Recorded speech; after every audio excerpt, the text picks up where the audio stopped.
I'd like to thank the organizing committee for selecting our work for presentation today, and I'm very pleased to present on behalf of the Canadian CANOC Collaboration, the Canadian Observational Cohort Collaboration.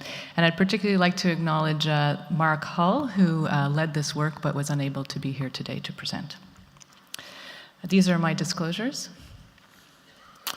So we all are aware that current first-line modern antiretroviral treatment regimens are extremely well tolerated and are generally associated with long-term virologic suppression, particularly in those who are able to adhere to them.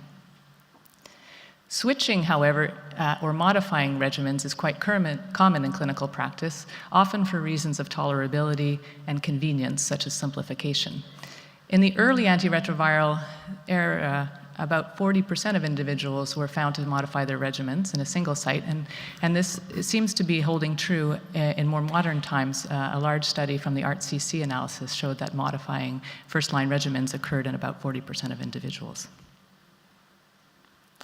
So we were interested because we feel that outcomes after switching for tolerability are presumed generally to be similar for those who remain on their first-line regimens. We wanted to evaluate what the risk of virologic failure was in people who switch for reasons other than virologic failure.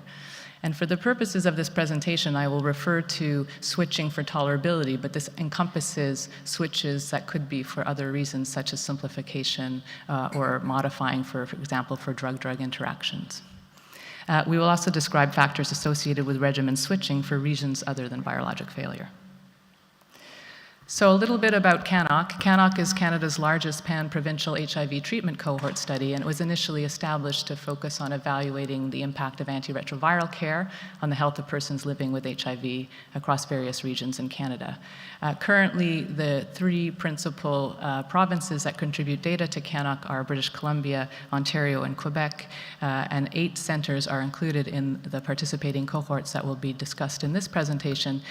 New iterations of CANOC have actually moved to try to recruit from central Canada, where the epidemic is actually increasing. Approximately 10,000 patients' data is included in the current collaboration. The inclusion criteria for the cohort overall are adults who are beginning first antiretroviral therapy after January 1st, 2000. Patients have started while ART naive, that is, no prior antiretroviral experience, with at least 3 individual treatment agents. All patients that are included have available baseline CD4 and viral load data within 6 months prior to starting therapy. For the purposes of this analysis, we focused only on recent modern antiretroviral era and included patients who started ART from January 1st, 2005 through June 30th, 2012. All individuals who were included had achieved viral suppression while on ART, and this was defined as having 2 plasma viral loads below the limit of quantification of 50 copies per ml that was confirmed at least 1 month apart. We considered regimen switches while virologically suppressed, including switches within the same class of ART, that is, for example, protease inhibitor to protease inhibitor, or to a different class of ART. The 2 primary outcomes we were interested in studying were factors associated with regimen switch and the time to virologic failure from the first suppressant episode. And we defined virologic failure as a plasma viral load greater than 1,000 copies per ml. We used multinomial logistic regression models to assess factors associated with first and subsequent regimen switches, and marginal structural models for the risk of virologic failure after switch. In these models, we considered time-varying switch as the primary variable of interest and time-varying CD4 cell count as a time-dependent confounder. We also included time-fixed covariates, age, gender, injection drug use status, baseline CD4 cell count, province, and calendar year of ART initiation.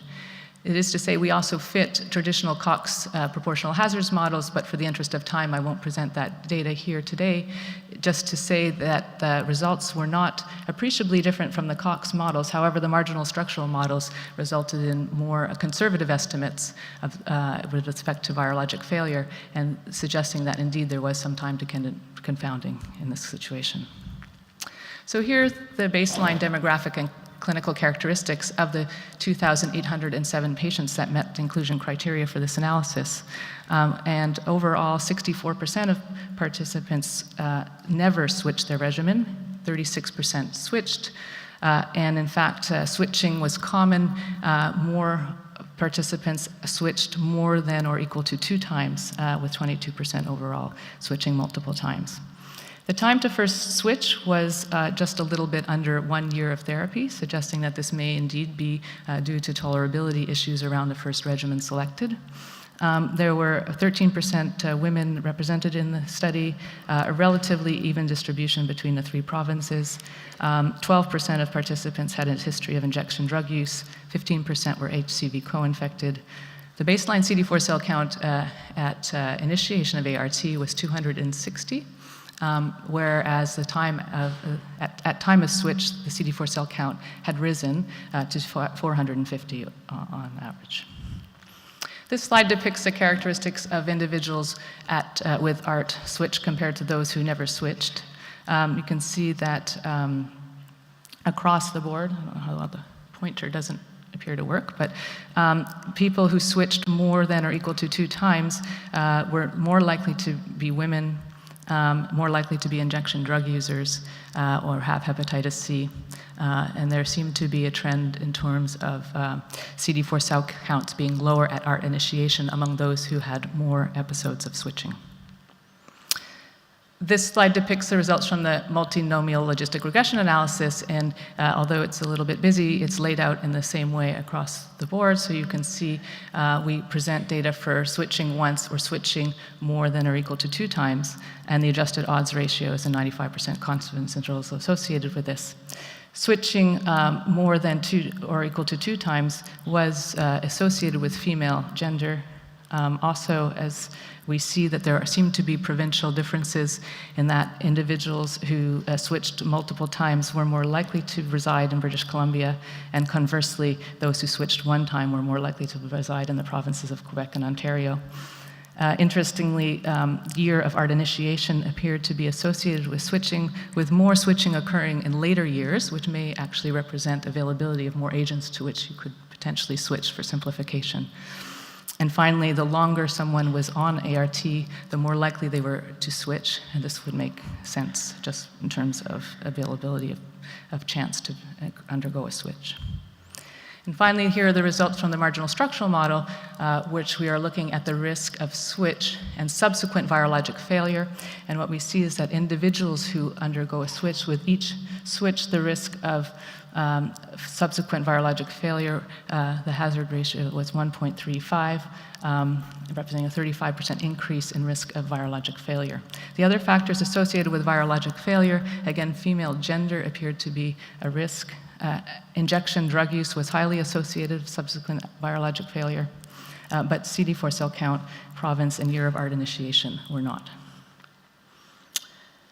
So it's clear that even with modern ART, regimen switch while virologically suppressed is quite common, and it's occurring in about 36% of individuals in our study, which is consistent with the prior literature in this area. We presume that these switches were for reasons of toxicity, tolerability, and simplification, and possibly for reduction of drug-drug interactions, especially in the more recent times as people may switch to take other treatments such as hepatitis C therapy.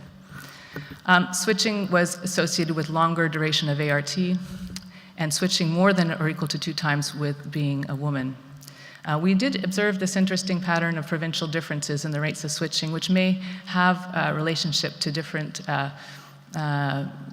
guidelines that are available or rates of availability of different agents to use that is different across Canada. It's something that we wish to explore further.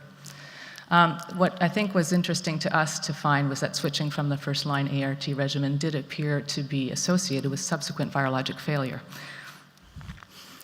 So switching for tolerability reasons may actually represent patient characteristics where ART intolerance is really just a marker for poor adherence rather than an ART-specific toxicity concern. And I think this is mirrored in some of our results related to injection drug users being more likely to switch and also more likely to fail subsequently.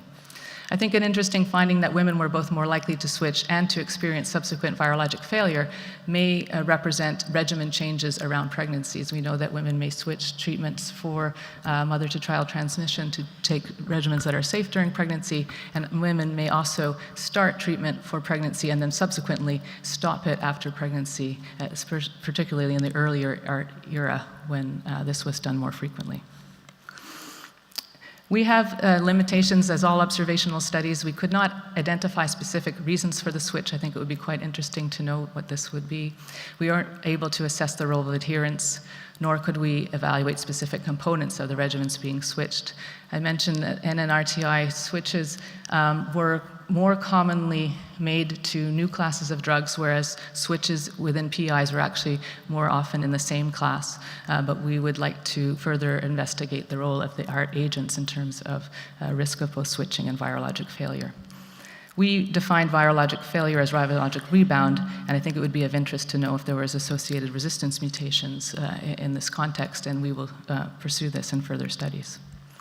So in conclusion, regimen switching while virologically suppressed may not, in fact, be completely benign. I think we could say that closer follow-up among patients switching for non-virologic reasons might be warranted, as such switches may serve as a marker for problems with adherence or poorer tolerance to medications, and this may be particularly of interest and importance for women.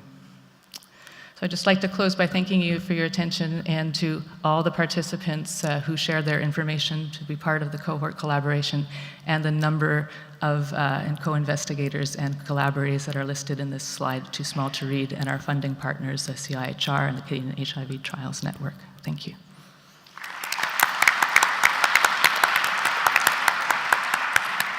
Thank you, Marina. We have time for questions for Marina. Microphone 3.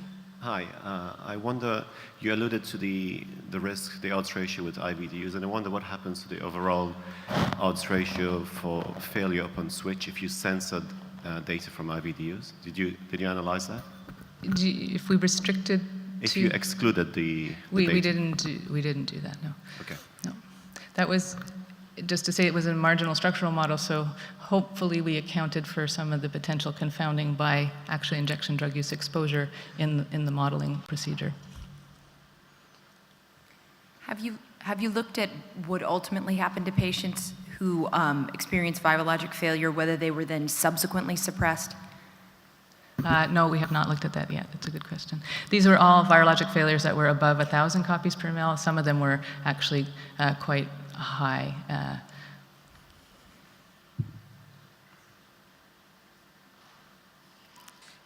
Okay, if there are no further questions, thank you, Marina.